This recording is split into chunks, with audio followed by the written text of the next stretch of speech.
Mesdames et messieurs, bonjour. Merci de rester fidèles au programme du réseau DTL. Tout de suite, le flash d'info. Sona Fatim Baki à la présentation. À la partie technique, Khadim Sok. Tous les otages ont été libérés, jubile dans une note de presse le mouvement pour la défense de la démocratie M2D, le mouvement né au lendemain des manifestations violentes de mars dernier qui a renoué avec la rue vendredi dernier après 3 mois d'accalmie pour exiger la libération des manifestants encore en détention, a finalement obtenu gain de cause. Le chef d'état-major général des forces armées mauritaniennes, le général de division Mohamed Bamba Meguet, est attendu à Dakar ce mardi 15 juin. Une visite de travail de 4 jours du 15 au 18 juin sur invitation du CEMGA Cheikh Wade qui entre dans le cadre du renforcement de la coopération militaire entre les deux pays. Le président de la République, son Excellence M. Macky Sall, était hier à Ndioum.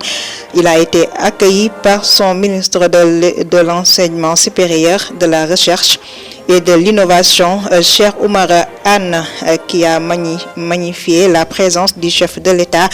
dans sa localité. Cheikh Oumar Anne a profité de l'occasion pour faire des témoignages afin de montrer au chef de l'État que les responsables de Podor sont tous unis. Les étudiants de l'université du Sine Saloum ont fait part de leur colère. Ces étudiants réclamaient une meilleure condition d'études d'achèvement des travaux du campus Fatick.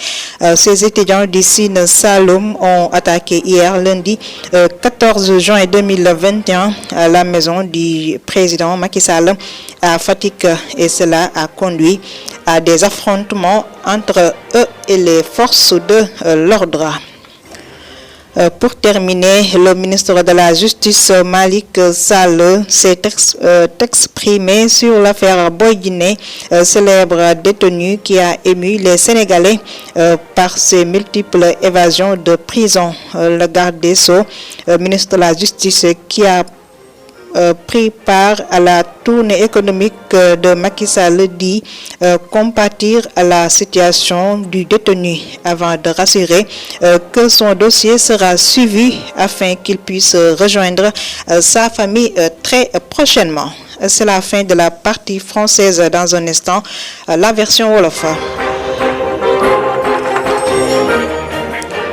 mbokk yi dal leen ak jàmm ci xibaar yi ci tënk dañu koy doore ci kuréel gi aar li nga xamante ni mooy démocratie ci réew mi di Sénégal kon nag fesal nañu ci ab yëgle ne rek ña nga xamante ni kon tegoon nañu leen loxo ci ñaxtu yi nga xamante ni nag dañ ko doon amal ci réew mi mu nekk rek ñaxtu yu metti yi doon am ci weeru mars atuma ñaari junni ak ñaar fukk ak benn ñeel mbiri Ousmane Sonko kon nag ñoom bàyyi nañu leen ñoom ñëpp li ni mel nag nekk xibaar boo xam ni bégloo na kuréel googule kon nag kuréel googule ci pàttali ñi ngi ko sos ginnaaw ñaxtu yu metti yooyu doon am ci weeru mars ji jàll kon nag waa kuréel googule génnoon nañu sax ajuma ji jàll ci mbedd mi ngir rek doon sàkku ñu daldi bàyyi ñooñu ñu tegoon loxo. njiitu njaatige xare ba ca Mauritanie di Mohamed Bamba Meguet kon nag moom ñi ngi koy xaarandi ci Ndakaaru tey ci talaata ji fukki fan ak juróom ci weeru juin kon nag dina fi amal tukkib ñeenti fan li ko dale tey ji ba rek fukki fan ak juróom-ñett ci weeru juin mu war a nekk nag ganesi boo xamante ni da koy amal ñeel wàllu liggéey ki nga xamante ni nag mooy Semga maanaam njiitu xare bi nga xamante ni mooy Cheikh Wade moo ko fi woo maanaam rek moo ko fi invité ngir rek daal di ñoŋal daal di jëmale kanam jëflante gi ci wàllu soobare ci wàllu militaire diggante Sénégal ak réewum Mauritanie. njiitu réew mi Macky Sall kon nag démb teewoon na ca diwaanu Ndioum ñeer rek tukki bi nga xamante ni mi ngi koy amal ci bëj gànnaaru réew mi kon nag moom njiitu réew mi ca Ndioum ka nga xamante ni moo ko fa dalal di rek jëwrin gi mu dénk njàng mu kawe mi ci Sénégal di rek Cheikh Oumar Anne kon nag moom Cheikh Oumar Anne daal dinay rafetlu teewaayu njiitu réew ma ca Ndioum daal dinay indi tamit ay seede yuy wane ne it ne njiitu Podor ya dañoo booloo. dongo ya nga xamante ni ñooy jànge ci daara ju kawe ju Sine Saloum kon nag dañoo amal ak congu ci kër njiitu réew ma nekk ca Fatick kon nag li ni mel xew na démb fukki fan ak ñeent ci weeru juin kon nag li ni mel sax moo taxoon ba donga ya doon ca jàppante ak takk der ya kon nag ñoom def nañu li ni mel ngir fesal seenuk mer doon nañu sàkku ñu daal di rek jëmale kanam maanaam daal di ñoŋal la nga xamante ni mooy seenu nekkin ci wàllu njàng mi waaye tamit ñu daal di yeggale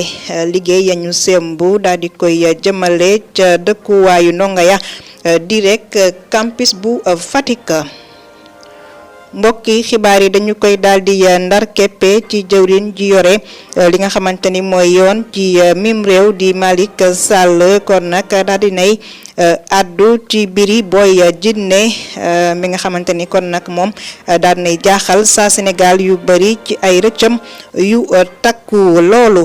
kon nag moom jëwriñ gi ñu dénk li nga xamante ni mooy yoon ci réew mi daal nay xamle rek ne bàyyi na xel tolluwaayu Boy Djiné daal dinay xamle ne rek dinañu topp aw way ndaram maanaam dossier am ba rek mu mën a ñibbi balaa yàgg ci njabootam. mbokk yi kon foofu la ñuy yemani ak yéen soxna Faty moo nekkoon ci kàddu gi Khadim Sock moo nekkoon ci xarala gi mbokk yi ñu ngi leen di dig daje beneen yoon